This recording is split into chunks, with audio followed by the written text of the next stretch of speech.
Bien, là j'ai devant moi Evelyne Ravida qui représente l'association Parole Bégaiement. Evelyne, bonjour. Bonjour.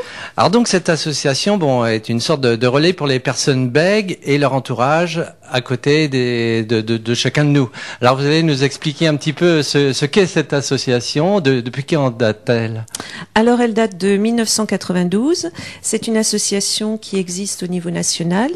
C'est une association assez importante et qui a des délégations dans les différentes régions françaises. Voilà. Et la délégation en Dordogne est présente depuis un an. Enfin, ça va faire un an là bientôt. D'accord. Donc le but de votre association, c'est de rassembler toutes ces personnes qui ont des difficultés pour s'exprimer et de trouver des solutions qui soient en accord avec Voilà. tout ce qui peut se trouver comme modernisme nouveau à ce sujet. Oui, c'est vrai, c'est un peu ça, mais c'est aussi rassembler des parents d'enfants qui souffrent de bégaiement. C'est organiser des groupes de parole, bien sûr donner des informations, aussi bien juridiques que autres, hein, sur les différentes thérapies qui existent pour contrer le bégaiement. Voilà. Alors vous, Evelyne, dans le cadre de l'association, vous avez quelle fonction ? Ah ben c'est très simple, je suis bénévole et voilà. Et puis le président, enfin pas le président, mais le délégué est Monsieur Belli, Julien.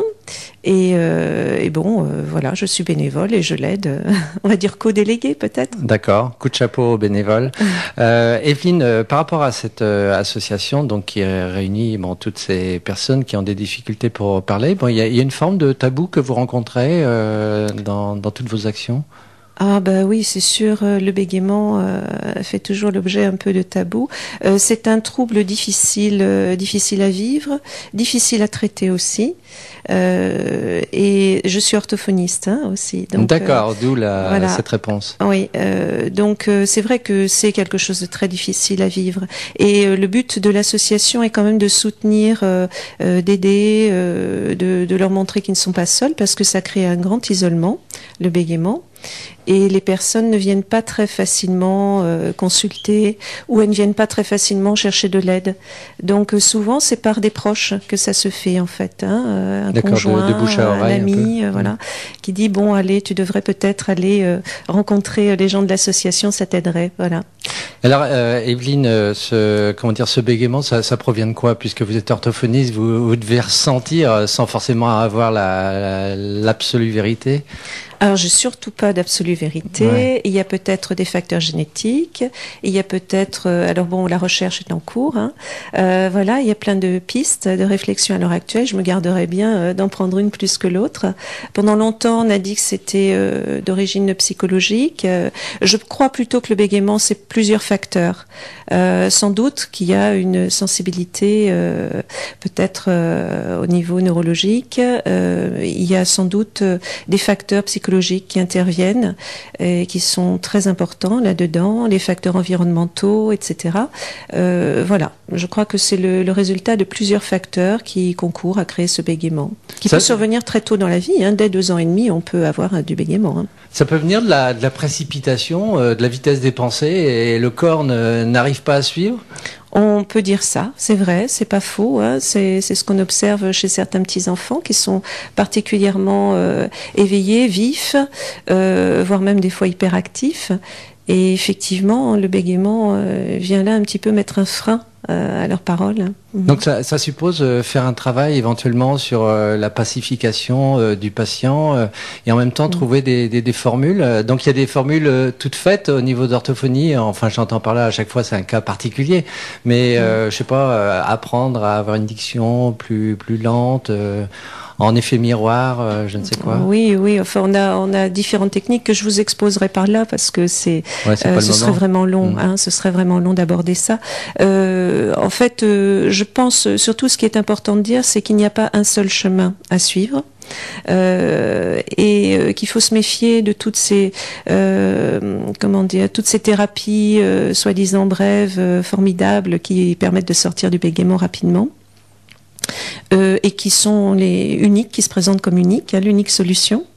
Je pense que chacun a un chemin différent à faire. Alors, ça peut passer par un abord plus psychothérapique ou plus, effectivement, plus centré sur l'addiction. On peut avoir une approche sophrologique, de relaxation, une approche musicothérapique. Et on a une musicothérapeute, Marianne Chauvin, qui intervient dans l'association. Voilà, il y a plusieurs approches et c'est à chacun de choisir son chemin. Et puis, en essayer plusieurs aussi. Hein. Voilà. Ouais. Quand vous parlez de musicothérapie, c'est les formes un peu tomatis, ces choses-là ou... Non, là en l'occurrence non, ce n'est pas ça. Mais là il faudrait là aussi, il faudrait la débattre aussi. Alors donc Evelyne, par rapport à toutes ces personnes que vous rencontrez, bon, qui sont atteintes de ces difficultés au niveau du bégaiement, vous accusez des résultats par rapport à toutes ces démarches qui peuvent être faites? Heureusement. Hein. Oui, c'est tout ce qu'on peut souhaiter. Mais enfin, des fois, on aimerait avoir des résultats rapides, moins, donc ça demande quel temps. Voilà, donc le résultat, faut pas être trop en attente d'une disparition, je dirais, du bégaiement. On peut vivre aussi avec son bégaiement, mais voilà, c'est sûr, c'est un problème, mais on peut le gérer dans sa vie quotidienne. Et souvent, la prise en charge permet de gérer ce problème-là dans sa vie quotidienne. Hein. Elle peut permettre la disparition du bégaiement. Avant 6 ans, on a des résultats assez bons. Après 6 ans, c'est plus difficile. Parce qu'il y a plein d'automatismes qui se sont installés. Ah, ça suppose travailler sur les automatismes. Voilà, tout à fait. Par contre, oui, on peut avoir des guérisons totales, mais il faut pas tout le temps attendre absolument la guérison totale. Peut-être ça passe aussi par le fait de vivre avec, de se poser des questions sur qu'est-ce qui vient faire là dans ma vie à ce moment-là, et puis comment je peux gérer ça. Voilà, c'est.